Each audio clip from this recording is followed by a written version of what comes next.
आज देखिए शैला के नौजवान हिंदू लड़के युवा जय श्री राम का नारा बांग्लादेश के रोड पर लगा रहे हैं, ढाका के रोड पर लगा रहे हैं, बाजार चौक में लगा रहे हैं और बड़े बड़े बैनर लेकर के कह रहे हैं कि हम अब चुप नहीं रहेंगे। कि इराक के अंदर ये जब जंग हुई, शाम के अंदर जब बमबारी हुई, अफगानिस्तान के अंदर जब बमबारी हुई तो यूएन ने कुछ भी नहीं किया। जो हिंदुओं के साथ हो रहा है बांग्लादेश में, अब पूरी दुनिया जाग उठी और दुनिया भर से आवाजें निकल रही हैं। यूनाइटेड नेशन से लेकर आप देखो कि यूके, कनाडा, हर जगह अब लोग कमेंट कर रहे हैं, लोग सड़कों पे आ रहे हैं कि save the Hindus in Bangladesh. Islamophobia को मद्देनजर रखते हुए सारा का सारा मुसलमानों के खिलाफ पूरी दुनिया के अंदर एक जो हेट प्रोपेगेंडा है उसको वो उजागर करने के लिए सारा काम कर रहे हैं। हिंदू कम्युनिटी जो वहाँ पर बांग्लादेश में है उन पे मुसलसल अटैक चल रहा है, जिसके लिए पूरी दुनिया में प्रोटेस्ट किया जा रहा है। मैंने आज भी देखा कि सोशल मीडिया पर जो है वो चाहे कनाडा हो, चाहे अमेरिका हो या कोई और कंट्री हो, हर जगह पे लोग प्रोटेस्ट कर रहे हैं और बांग्लादेश में जो हिंदूज रहते हैं उनके ऊपर मुसलसल अटैक चल रहा है। अब उनका एक गुजराती न्यूज़ चैनल है, उसके अलावा बाकी उनके एक दो ट्विटर एक्स के ऊपर उनके जो न्यूज़ चैनल थे उन्होंने फेक वीडियोस को अपलोड किया और उसको बेस बना के जो है वो उन्होंने ये क्लेम किया कि ये हिंदू माइनॉरिटीज़ के घर हैं जिनको जो है ना वो अटैक किया। जय दोस्तों, मैं विजय और आप देख रहे हैं अभी रिएक्शन। तो दोस्तों, बांग्लादेश में जो कुछ हो रहा है आपको पता है, किस तरह हिंदुओं के ऊपर अत्याचार किए जा रहा है, किस तरह मंदिरों में तोड़फोड़ हो रही है, आगजनी की जा रही है, चुन चुन के हिंदुओं को मारा जा रहा है।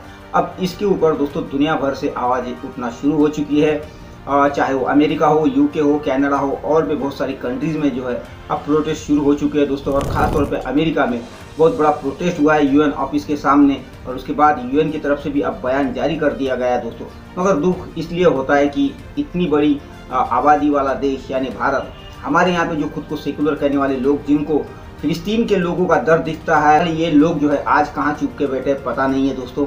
मगर खैर दोस्तों, अब ये जो दुनिया भर से बांग्लादेश के हिंदुओं के सपोर्ट में आवाज़ें उठ रही है, उसके ऊपर सोशल मीडिया पे क्या बातें हो रही है, पाकिस्तान के सोशल मीडिया पे क्या बातें हो रही है, यही आज की इस वीडियो में देखेंगे। तो चलिए करते हैं वीडियो को शुरू। मगर वीडियो शुरू करने से पहले जो व्यूअर्स हमारे चैनल पे पहली बार आए हैं उनसे रिक्वेस्ट करूंगा, प्लीज़ हमारे चैनल को सब्सक्राइब कीजिए, वीडियो को लाइक और शेयर जरूर कीजिए। तो चलिए करते हैं वीडियो शुरू। पहली बात तो ये कि ये यूएन जो है ना, ये सबसे बड़ा ड्रामा है। अच्छा, फलस्तीन को देख लें, फलस्तीन के लिए यूएन ने क्या किया पिछले जो है ना 1 साल होने वाला है कि वहाँ पे जो कुछ हो रहा है, रोजाना आप देखते हैं लाशें गिर रही हैं, इवन के वहाँ पे मस्जिदें और अस्पताल भी सेफ नहीं है। तो यूएन जो है ना वो बहुत बड़ा ड्रामा है। यूएन की दूसरी मिसाल ये है कि इराक के अंदर ये जब जंग हुई, शाम के अंदर जब बमबारी हुई, अफगानिस्तान के अंदर जब बमबारी हुई तो यूएन ने कुछ भी नहीं किया। और उन सारी चीज़ों को छोड़े कश्मीर को देख लें, कश्मीर के अंदर ये इसमत दरियाँ हो रही हैं, ये पहली दफ़ा नहीं कि ये बांग्लादेश के अंदर कुछ हो रहा है, तो उसके ऊपर यूएन ने आज तक कुछ नहीं किया। तो यूएन तो सबसे बड़ा ड्रामा है। दूसरा बात कर रही थी कि इसराइल, तो इसराइल किस चीज़ की हिमायत लेने के लिए आ गया है इंडिया के साथ, उसको किस चीज़ की हमदर्दी है। ठीक है, पहली बात तो ये है कि अगर इस तरह का कोई काम हो रहा है, मेरे नॉलेज में नहीं है, मैंने नहीं सुना, अगर कोई मीडिया रिपोर्ट्स इस तरह की चीज़ें आ रही हैं, कोई सोशल मीडिया के ऊपर आ रही हैं, इवन के मेन स्ट्रीम मीडिया रिपोर्ट नहीं कर रहा, तो ये बहुत ही गलत हो रहा है। अगर इंडिया ने हसीना वाजिद को पनाह दी या ये जो उसकी गवर्नमेंट चल रही थी वो ये क्योंकि उनके जो इंटेलिजेंस के चीफ थे उनको भी गिरफ्तार कर दिया था, उनके भी कुछ राब्ते जो है ना वो उसके कुछ मुबैना तौर पर सबूत मिले हैं कि वो इंडियन के साथ राब्ते में थे। तो उनका ये पनाह देना, ये उन्होंने गलत काम किया है। मुझे खुशी है कि देर आए दुरुस्त आए। यूएन को एहसास हुआ कि मुझे इस पर बोलना चाहिए, क्योंकि कुछ ऐसे लोग हैं और कुछ ऐसे पत्रकार हैं और कुछ ऐसी मीडिया है जो बहुत ही ज्यादा डबल स्टैंडर्ड का काम करती है।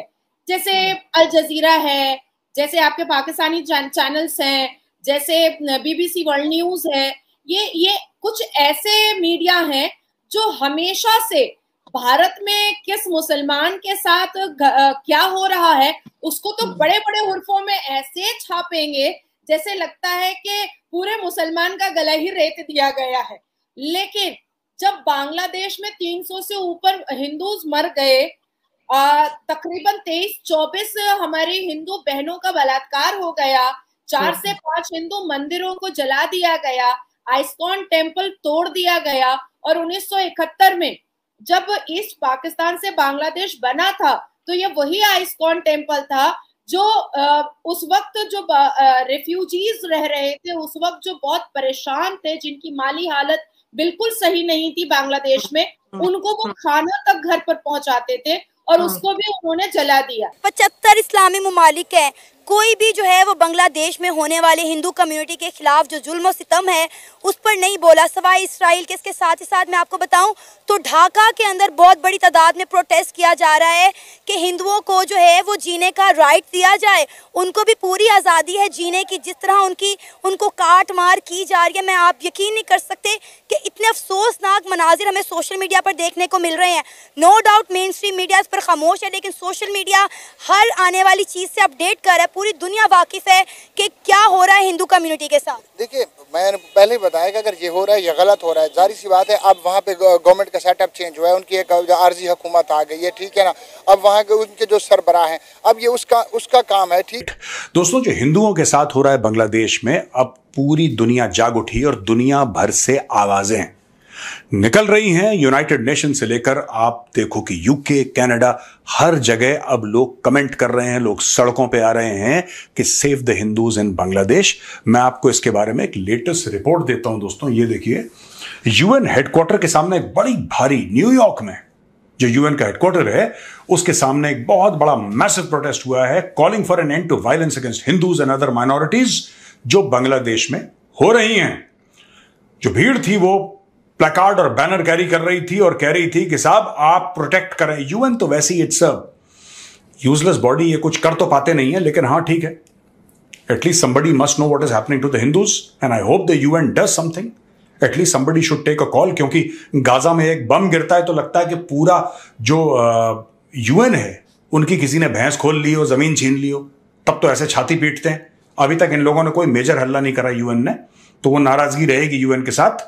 दोस्तों, हिंदू एक्शन एक वॉशिंगटन बेस्ड एनजीओ है जिसने बोला कि स्पॉन्टेनियसली लोग वहां पे आ गए, वहां पे भीड़ इकट्ठा हो गई और हमने डेमोन्स्ट्रेशन ऑर्गेनाइज करा था, लेकिन हम लोग ये एक्सपेक्ट नहीं कर रहे थे कि there are so many people who said यार ये तो गलत हो रहा है हिंदुओं के साथ, वहां पे खड़े हो गए। और सिर्फ इंडियंस ही नहीं, वहां के जो लोकल्स हैं वो भी भारतवासियों के साथ, वहां पे जो एनआरआईज के साथ उनके खड़े हो गए और बोला कि नहीं साहब, बांग्लादेशी हिंदूज के लिए हम भी अपनी आवाज उठाते हैं। फर्स्ट ऑफ ऑल, अगर कोई ऐसा काम बांग्लादेश के अंदर हो रहा है कि जहाँ पे मुस्लिम्स की तरफ से हिंदू माइनॉरिटी के ऊपर जो है वो जुल्म मुजालम हो रहे हैं, तो इसको क्रिटिसाइज़ करना बनता है कि किसी भी तरह की रिलीजियस माइनॉरिटीज़ के हकूक़ का तहफ़्फ़ुज़ करना वहाँ की स्टेट की रिस्पॉन्सिबिलिटी बनती है।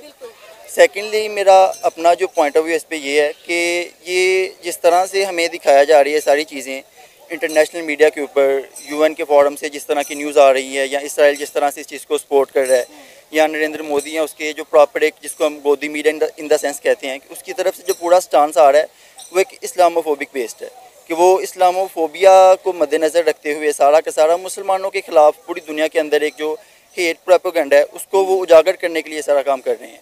अब उनका एक गुजराती न्यूज़ चैनल है, उसके अलावा बाकी उनके एक दो ट्विटर एक्स के ऊपर उनके जो न्यूज़ चैनल थे उन्होंने फेक वीडियोस को अपलोड किया।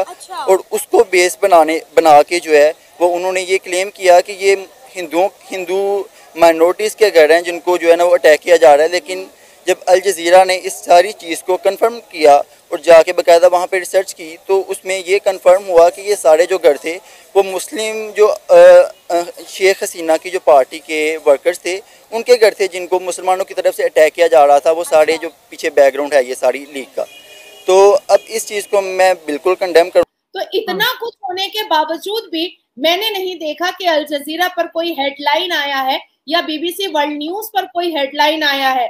बहुत आश्चर्य वाली बात है और बड़ा बुरा भी लगता है कि आखिर ये डबल स्टैंडर्ड वाला पत्रकारिता और ऐसी मीडिया चलाने का फायदा क्या है जहां पर आप सच नहीं दिखाते हो और किसी छोटी सी घटना को बहुत बड़ा करके और बड़े बड़े हुर्फों में दिखाते हो।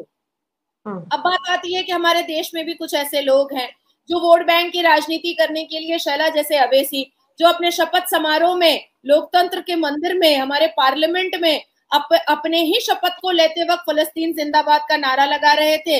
और आज जब उनसे मीडिया पूछती है कि आपने बांग्लादेश पर एक ट्वीट भी नहीं किया और आपने तो बांग्लादेश हमारा लेना देना नहीं है। हाँ। तो उन्होंने कहा कि हमारा क्या लेना देना है। तो भैया, आपका फलस्तीन से कुछ लेना देना है क्या? आपका पाकिस्तान से कुछ लेना देना है? खैर, पाकिस्तान से तो अवैसी का लेना देना है क्योंकि वो रजाकार के फौज का है, वो असीम रिजवी का चेला है, असदुद्दीन अवैसी। तो ऐसी अभद्र टिप्पणियां जहां पर आप हमास और फलस्तीन के बारे में लोकतंत्र के मंदिर में बात कर रहे हैं, शपथ समारोह में जिंदाबाद कर रहे हैं, जय जयकार कर रहे हैं, पर वहीं पर बांग्लादेश के अहमदिया मुसलमानों के लिए हलक से बोली नहीं निकल रही है, और बांग्लादेश के हिंदुओं के लिए तो खैर नफरत ही निकल रही है, कुछ अच्छा नहीं निकल रहा है। अब आती है बात, शैला मुझे बोलना पड़ रहा है कि कुछ दिन पहले राहुल गांधी जी, गांधी परिवार के आखिरी चश्मचिराग, हमारे लोकतंत्र के मंदिर में संसद के पटल पर नेता प्रतिपक्ष एक संवैधानिक औरा रखते हुए, एक संवैधानिक कॉन्स्टिट्यूशनल पद रखते हुए उन्होंने कहा था कि हिंदू हिंसक होते हैं और हिंदू नफरती होते हैं। और बांग्लादेश के मुसलमानों ने दाढ़ी और टोपी के साथ और सूरमे के साथ और उटंगे पैजामे और लंबे कुर्ते के साथ ये बता दिया पूरी दुनिया को, सिर्फ राहुल गांधी को नहीं, पूरी दुनिया को बता दिया ये कौन सा मजहब नफरती। दोस्तों ये थी आज की वीडियो और अभी आपने देखा ये जो बंदा बकवास बातें कर रहा था कि जितनी भी वीडियोस है वो सारी फेक आ रही है और ये भारत का प्रोपेगेंडा है, इस्लाम को बदनाम करने की कोशिश है और ये अल जजीरा कह रहा है। दोस्तों ये वही अल जजीरा है जो साल भर भारत के खिलाफ ही जहर उगलने का काम करता है और वैसे भी पाकिस्तानी जो जाहिल लोग हैं इनको भारत के खिलाफ बातें करने वाले ही मीडिया पसंद आते हैं, ये सच्चाई देखना ही नहीं चाहते दोस्तों। मगर ये वही लोग हैं जब इनके ऊपर डंडे पड़ते हैं तो ये छाती पीट के जो है चीखना शुरू कर देते हैं कि हमारे साथ जुल्म हो रहा है और इस्लामोफोबिया हो रहा है, क्योंकि इनकी नज़र में तो पूरी दुनिया में अगर जुल्म किसके ऊपर होता है तो वो सिर्फ मुस्लिमों के ऊपर होता है और ये जो हिंदुओं के साथ हो रहा है ये इनको नहीं दिख रहा दोस्तों। और वैसे भी आपने पाकिस्तान की हिंदुओं के और जो क्रिश्चियंस हैं उनके साथ इन लोगों ने क्या किया है आपको पता है। ये झूठे इल्ज़ाम लगा के उनके ऊपर ब्लास्फेमी का आरोप लगा देते हैं, बेहुरबती का आरोप लगा देते हैं। तो इस तरह के माइंडसेट के लोग हैं दोस्तों पाकिस्तानी और इनसे हम कुछ उम्मीद भी नहीं कर सकते दोस्तों। मगर खैर दोस्तों आज जो ये दुनिया में आवाज़ें उठ रही है तो एक काफ़ी अच्छी बात है कि दुनिया भर के हिंदू जितने भी संगठन हैं अलग अलग देशों में वो आज प्रोटेस्ट करने उतरे। तो खैर दोस्तों ये थी आज की वीडियो, आशा करता हूँ आप सभी को अच्छी लगेगी। तो चलिए चलते मिलते अगली वीडियो में, तब तक के लिए जय।